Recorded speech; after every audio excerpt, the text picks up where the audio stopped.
This video is sponsored by SBO Digital Marketing. It is a mobile-based part-time job.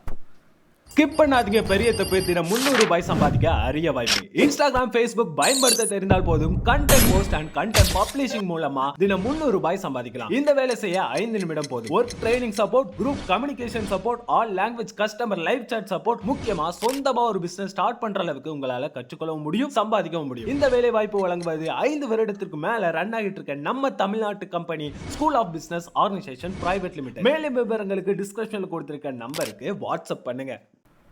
Hi friends, எல்லோரும் எப்படி இருக்கீங்க? நல்லா இருக்கீங்களா? இன்றைக்கி நம்ம என்ன பார்க்க போகிறோம்னா வரகு அரிசி கார கொள்ளுக்கட்டை பற்றி பார்க்க போகிறோம்.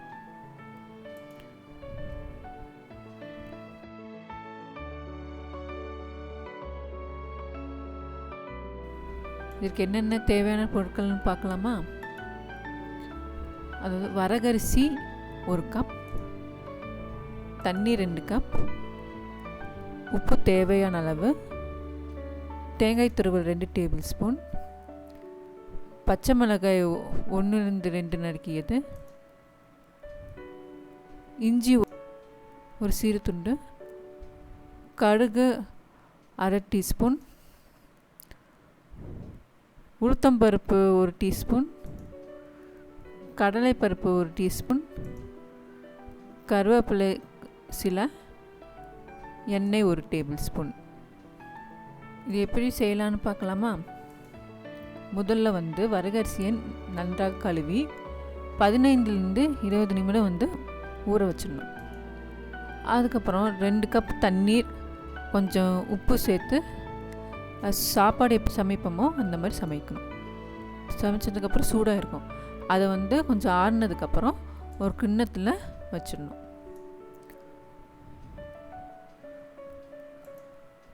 ஒரு கடாயில் எண்ணெய் ஊற்றி சூடானதுக்கப்புறம் கடுகு, உளுத்தம்பருப்பு, கடலைப்பருப்பு எல்லாம் சேர்த்து நல்லா தாளிச்சிக்கணும். அப்புறம் இஞ்சி, பச்சை மிளகாய், கருவேப்பிலை எல்லாம் சேர்த்து வதக்கணும். இப்போ தாளித்து வச்சோம்ல, அதை வரகு சாப்பாடு சமைச்சோம்ல அதனோட சேர்த்து நல்லா கலக்கணும். அப்புறம் கொஞ்சம் தேங்காய் துருவி சேர்த்து திரும்பி அதை நல்லா கலக்கணும். அந்த கலர் கொஞ்சம் ஆறுனதுக்கப்புறம் சின்ன சின்ன உருண்டையாக இல்லைன்னா ஓவல் ஷேப்பில் நன்றாக உருட்டணும்.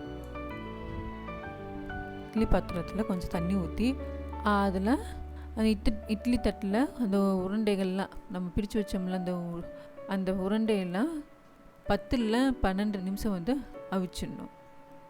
வெந்ததும் எடுத்து வச்சிடணும். வரகரிசி கொழுக்கட்டை ரெடி ஆயிடுச்சு. இதை தேங்காய் சட்னி இல்லைன்னா மோரில் வச்சு பரிமாறலாம். அதாவது காலையில் டிஃபனாகவும் சாப்பிட்லாம், சாயந்தரத்தில் லைட் ஸ்நாக்ஸாகவும் இது சேர்த்திக்கலாம். இதை சிறு பிள்ளைகளுக்கு கொடுங்க, குழந்தைகள் இதை விரும்பி சாப்பிடுவாங்க. அடுத்தது ஒரு ஹாட் டிப்ஸ். இந்த ஹாட் டிப்ஸில் இந்த வெந்தயத்தோட நன்மைகள் பற்றி நம்ம பார்க்க போகிறோம். வெந்தய விதத்தில் நிறைய சத்துக்கள் இருக்குது. இந்த வெந்தய விதைகள் நம்ம ஊற வச்சு சாப்பிட்டா அஜீர்ணம், உடல் எரிச்சல், அது வாயு பிரச்சனையெல்லாம் குறைக்கும்.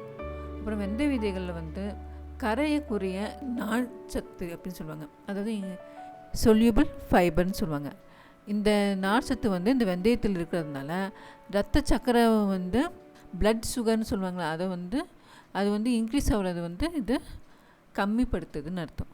அப்புறம் தலைமுடி கொட்டுறது, பொடுகு குறைக்குது. பேஸ்ட்டு போல் செஞ்சு நம்ம தலையில் தடவினா முடி நல்லா வளரும். பாலூட்டும் தாய்மார்களில் இது இந்த வெந்தயத்தை சாப்பிட்டா வெந்தயம் பால் நல்லா உற்பத்தி ஆகும். பெண்களுக்கான மாதவிடாய் பிரச்சனைகளுக்கு ரொம்ப உதவி செய்யுது. வெந்தய தண்ணீரை நம்ம குடிக்கும்போது அதாவது செரிமானத்தை சீர்படுத்தும் அப்படின்னு சொல்கிறாங்க. அப்புறம் இந்த கொழுப்பு மற்றும் கொலஸ்ட்ரால் இது குறைக்கும். இரத்த சோகை, அனிமியான்னு சொல்லுவாங்க. இந்த அனிமியா பிரச்சனை இருக்கிறவங்களுக்கு இது சாப்பிடும்போது இது இரத்த சோகை தடுக்குது. அதாவது வெந்தயப்பொடி குழம்புல சேர்த்துக்கலாம், ரசத்தில், சாம்பாரில் அதில் தாளித்து சேர்த்துக்கலாம். இந்த வெந்தய விதையை 1 டீஸ்பூன் இரவில் ஊற வச்சு காலையில் நம்ம இது குடிக்கலாம்.